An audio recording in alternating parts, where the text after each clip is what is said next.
Aboro. Jailieta, Ramogi TV.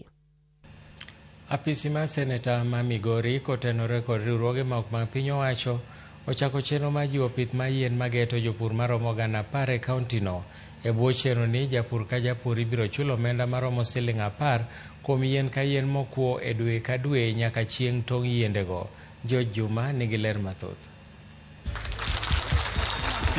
Kada bed ni oganda mathoth osebedo ka pidho yiende mathoth ka isiro kod piny owacho, wego mok mago mag piny owacho. Penjo maduong' mosebedo en ni to bende yiendegi bang' ka osepidhgi bende gikuo.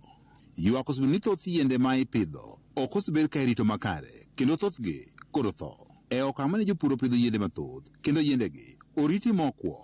Apis mar seneta ma Migori ka otenore wego mok mago mag piny owacho ma oting'o triko ochako chenrono mar dhi neno ni jopur maromo gana 10 e kaunti ma Migori omi kothe yiende kendo chulgi omenda kuom yien ka yien ma bende koro biro kuo e dwe ka dwe. Mondo pidh yien mang'eny kaka sani koro e dwe ni kende wadhi pidho yien maromo 360,000 mipidho e dwe ni e Migori County. To mano dhi konyo e tego kuma golo carbon. Konyo e gedo, onyalo preserve my environment. Yien endi, the more we maintain it, e kaka ibitimo ng'owa, ibiro timnwa chudo gi kambi mar Trico. Manyiso ni on the other hand, omiyowa another way of benefit. Yien inyalo baro miter ne nyathi e skul, yien inyalo kaw ni gi kampuni madhi los gik machalo kaka kalatas, yien inyalo dhi mibar miter go nyathi e skul mitimgo gimoro amora.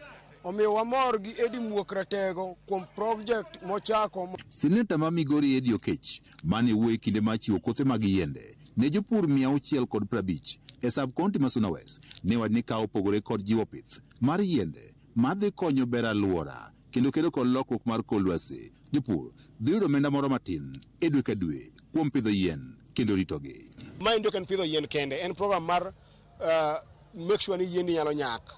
Koro watemo matek mondo mi jopur mwakawo e program mar Trico ni endi ka pidho yien timiyogi support dwe ka dwe mondo gipidh yiendgigo e. Gimiyowa yien wadhi pidho yien chal ka gima nyocha wabedo ni waonge kaka wanyalo yudo yien gi machini mondo mi wapidhgi, but kochakore gi kawuono nikech okelnwagi kendo ikonwa maler ni tok pidhogi wadhi kendo idhi chulowa. Okecho jiwo jopur e kaunti ma Migori mondo koro mak ma otegno chenroni nikech entie kod nweng'o maber ka wach ni chiro mar yiende magidhi pidhogi bende dhi migi.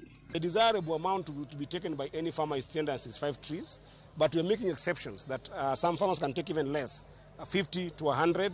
You put it in your farm, then the partners that we have here through Trico pay the farmers here at least $1 if you may, or 10 shillings if you may, $1 every year or 10 shillings every month for the tree that has survived. Jopur moyudo kothegi mag yiende opako chenroni ka giwacho ni ande gisebedo kod pek e yudo kothe mabeyo mag yiende ma ginyalo pidho kendo nyalo kuo kata kinde oro. Omiyo nok wapidh yien, source of income to get those seedlings. Yuto maromo moyudo seedling kono bedo matek. Mar ariyo ne mano, type of the seedling manyalo maintain in Migori County nok wang'eyo. Migori County ne yien thin to lakini gisani kaka Muok Ratego kao project ni mondo mi wapidh yien wadhi dhigo mbele. Ng'eny but momora ahinya en ni yien ni kadhi apidhe matunze maber kuom higni mabiro onyalo konya kuom yudo school fee mondo achul godo ne nyathi environment wa mondo mi kata kaponi koth chwe to kik poka soil erosion timore mang'eny. E bwo chenro ni ma isiro kod apis ma seneta e kaunti ma Migori, japur ka japur idhi mi yien maromo 365 kamago mantie kod nyalo mar pidho yiende mathoth bende idhi mi kothe yiende mang'eny. Kasto bang' ka yiende jochiek e ndalo mabiro bende wabo singo negi chirni maginya kete yiendgo eko.